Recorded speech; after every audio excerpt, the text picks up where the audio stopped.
네, 반갑습니다. 7번째 시간을 우리가 맞이하면서 오늘은 좀 이제 다른 이야기를 조금 해보려고 하는데요. 교회에 대한 이야기입니다. 여러분, 교회가 뭘까요? 많은 사람들이 교회를 건물로 이렇게 생각을 해요. 또 어떤 사람들은 교회를 내가 교회다 라는 생각을 가지고 있기도 하죠. 근데 성경에서는 교회를 뭐라 이야기를 할까요? 오늘은 그 이야기를 보고 더 나아가서 지금 한창 유행하고 있는 인터넷 예배가 어떤 문제점을 가지고 있는지에 대한 이야기를 좀 나눠보고자 합니다. 태초에 하나님은 공동체를 만듭니다. 이 공동체가 뭐냐면 바로 가정이라는 공동체죠. 그런데 이 가정은 사람의 불순종으로 인하여 깨어지게 됩니다. 그래서 하나님께서 아담을 찾아오자마자 아담이 했던 행동은 뭐였나요? 하나님이 만든 여자가 나로 이것을 먹게 했어요. 여자는 뭐라 그러죠? 하나님이 만든 뱀이 이걸 먹게 했어요 라고 이야기를 하죠. 하나님께서 이걸 잘못 만드셨다라고 이야기를 한다는 것이죠. 그래서 그 가정에서 나온 자녀들은 어떻게 됩니까? 그들은 서로가 서로를 죽이는 살인죄를 범하게 된다는 것이죠. 그래서 하나님은 새로운 공동체를 계획합니다. 그 공동체가 무엇이냐면 우리가 알고 있는 교회라는 공동체예요.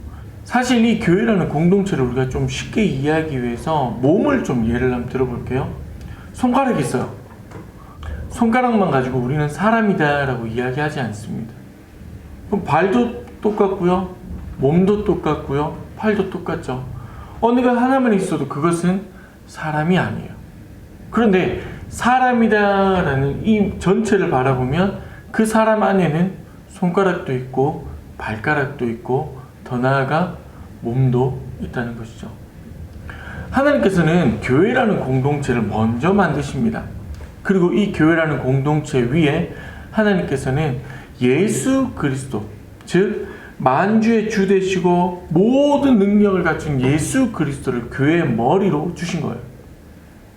즉 우리라는 이 모임이 이루어지기 전에 하나님께서는 이미 예수 그리스도를 교회의 머리로 삼으시고 교회라는 공동체를 이미 만들어 놓으셨다는 것이죠. 이 교회라는 공동체는 초대교회 성도들로 인하여 가시화되기 시작을 합니다. 눈에 드러나는 형태로 나타나기 시작을 한다는 것이죠. 에베소서 1장 22절에서 23절에 이런 말씀이 있어요. 보세요.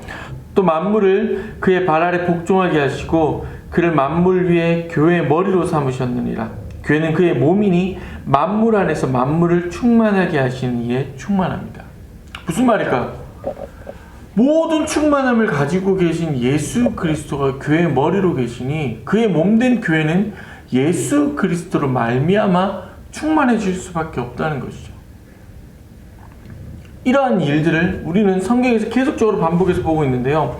에베소서는 그 교회에 대한 이야기들을 조금 더 구체적으로 이야기를 하고 있어요.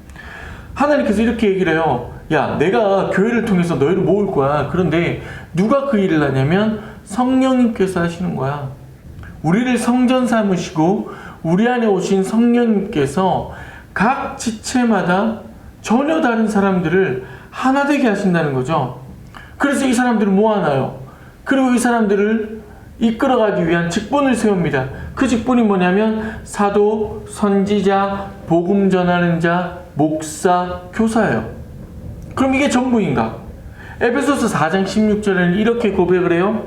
그에게서 온 몸이 각 마디를 통하여 도움을 받음으로 연결되고 결합되어 각 지체의 분량대로 역사하여 그 몸을 자라나게 하며 사랑 안에서 스스로 세운다. 그가 누구인가요? 그는 예수 그리스도죠. 그에게서 온몸이 각 마디가 뭘까요? 바로 직분자들을 의미합니다. 아까 이야기했던 그 직분자들이 각 마디가 되어서 몸과 몸을 연결한다는 거예요. 그래서 예수 그리스도를 닮아가도록 우리를 세워 나간다는 거죠. 그게 교회예요. 그러면 교회는 뭘 하는 곳일까요? 많은 사람들이 교회에 대한 어떤 의문들을 가져요. 특히 교회에 대해서 상처를 받았거나 교회 아픔이 있는 친구들은 이 공교회라는 개념을 인식하지 못해요. 공교회가 뭘까요? 공교회는 하나님께서 우리에게 허락하신 은혜의 방편을 행하는 곳이에요. 그게 공교회입니다. 그럼 은혜 방편이 무엇인가요? 하나님께서는 우리에게 내가 너희에게 하나님의 은혜를 전해줄 수 있는 방법을 두 가지를 선택하셨어요. 첫 번째는 뭐냐면 바로 말씀 선포입니다. 두 번째는 성례죠.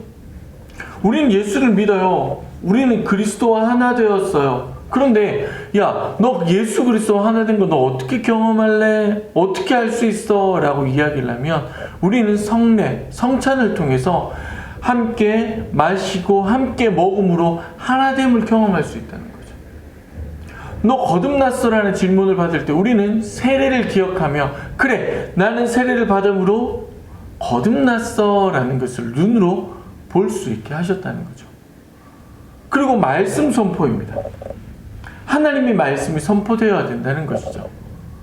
즉 교회는 하나님의 말씀의 선포와 성례가 집행되는 곳이 교회입니다. 때문에 하나님께서 승천하시기 전에, 예수님께서 승천하시기 전에 이렇게 이야기를 해요. 너는 아버지와 아들과 성령의 이름으로 세례를 주고, 성례죠? 세례를 주고 내가 내게 분부한 모든 것을 가르쳐 지키게 하라. 말씀 선포라는 것이죠. 이 두 개가 이루어지는 것이 어디일까요? 바로 교회라는 것입니다. 그러면 이제 문제가 생겨요. 보세요. 말씀 선포가 이루어지고 성례가 집행되어지는 것이 교회라는 거죠. 그런데 인터넷 예배는 한 가지가 빠지게 돼요. 뭐가 빠졌을까요? 성례가 이루어지지 않는다는 거죠. 내가 원하는 곳에 앉아서 예배를 드릴 수 있어요. 그러나 성례가 집행되지 않는다는 것은 하나님께서 우리에게 주시는 그 은혜의 방편의 반을 잃어버린다는 것을 의미해요. 때문에 인터넷 예배는 완전하지 못해요. 더 큰 문제가 있어요. 바로 말씀 선포입니다. 여러분, 말씀 선포의 개념을 어떻게 생각하시나요? 하나님께서 목사를 통해서 하나님의 말씀을 전달한다? 뭐 이게 맞을 수도 있고 틀릴 수도 있어 라고 착각하는 경우도 있어요. 그런데 곰곰이 생각을 해보십시오. 말씀을 선포한다라는 것은 일방적인 하나님의 선포예요. 이 말씀은 내가 이 말씀을 듣고 싶다 해서 들어야 되고 이 말씀을 듣기 싫다 그래서 듣지 않아도 되는 그런 선택권이 우리에게 있는 것이 아니라는 거죠. 이스라엘 백성들이 하나님께서 시내산에 모아놓고 하나님의 말씀을 선포합니다. 이 말씀은 이스라엘 백성들의 입장에서 보면 굳이 이렇게까지 해야 되나라는 생각이 드는 내용들이에요. 그럼에도 불구하고 하나님은 그 말씀을 선포합니다. 그리심산과 에발산에서 축복과 저주를 선포했던 것처럼 하나님은 우리에게 교회를 통해 하나님의 약속의 말씀을 선포한다는 것이죠. 말씀 선포는 때로는 내가 그 말씀이 나에게 듣기 좋은 말씀이 될 수도 있고요. 때로는 그 말씀이 나에게 은혜가 될 수도 있어요. 그러나 그 말씀이 나에게 은혜가 되지 않을 수도 있고 그 말씀이 나에게 심령을 찢을 수도 있어요. 그러나 그럼에도 불구하고 하나님의 말씀이 선포되었고 그 말씀이 살아계심을 믿기 때문에 우리는 그 말씀을 믿고 받는다는 것이죠. 그런데 인터넷 예배는 이런 문제점이 있어요. 어떤 문제가 있냐면 바로 내가 말씀을 취사 선택한다는 거죠. 보세요. 오늘은 이차수 목사님 말씀을 한번 들어볼까? 오늘은 이동훈 목사님 말씀을 한번 들어볼까? 오늘은 어떤 말씀을 들어볼까? 오늘은 좀 유명한 목사님 말씀을 한번 들어봐야 되겠어. 결국 이 말은 무슨 말이죠? 하나님만이 선포할 수 있는 이 하나님만의 권한을 인간인 우리가 가지고 있다고 착각을 하는 거예요. 그래서 이렇게 생각을 해요. 이 목사님은 하나님의 말씀을 잘 선포하는 사람이야. 그렇기 때문에 내가 이 목사님의 말씀을 들을 거야. 이 말은 하나님의 말씀을 내가 취사 선택하는 자리에 올라 있다는 것을 의미하죠. 우리는 이것을 어디서 볼 수 있나요? 바로 선악과를 통해서 알 수 있다는 거죠. 사람은 삼위 하나님께서 합의하에 자신의 형상대로 사람을 만듭니다. 그리고 동물들에게 없는 특권을 줘요. 그게 뭐냐면 자유의지라는 거예요.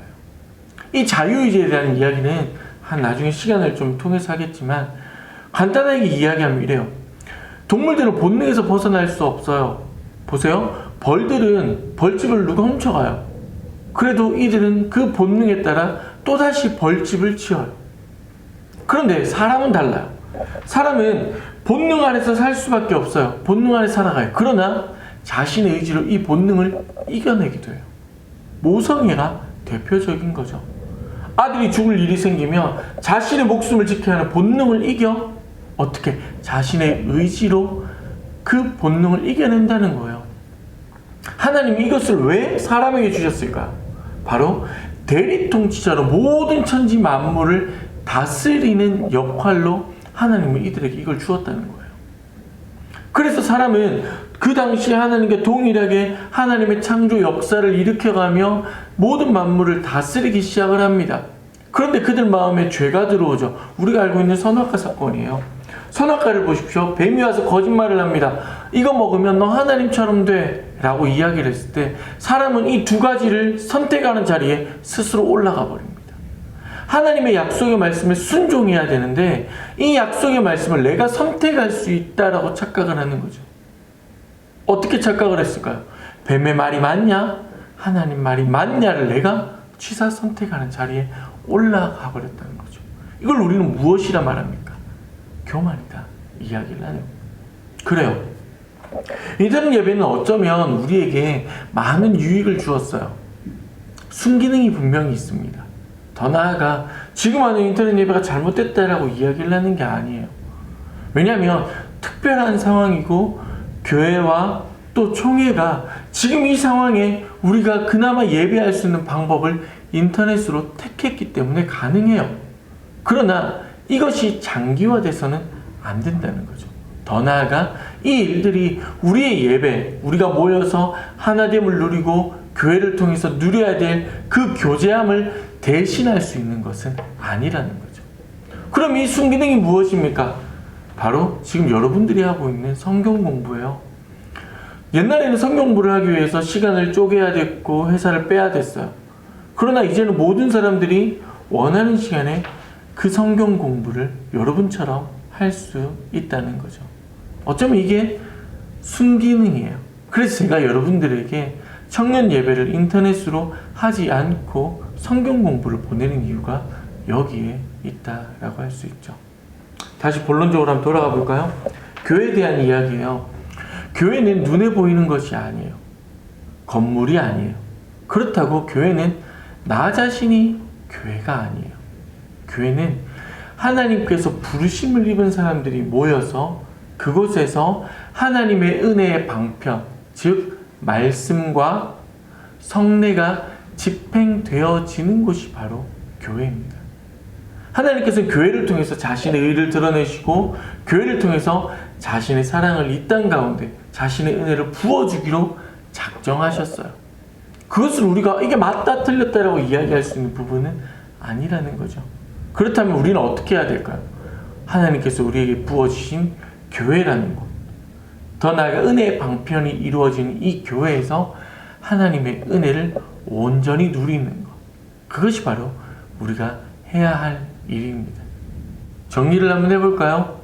우리는 교회라는 곳에서 예배함으로 하나님의 은혜를 누릴 수 있어요. 우리가 스스로 내가 나는 교회다라고 착각해서도 안 되고, 더 나아가 인터넷으로 내가 원하는 말씀을 교만하고 내가 선택해서 말씀을 들을 수 있다라고 착각해서도 안 돼요.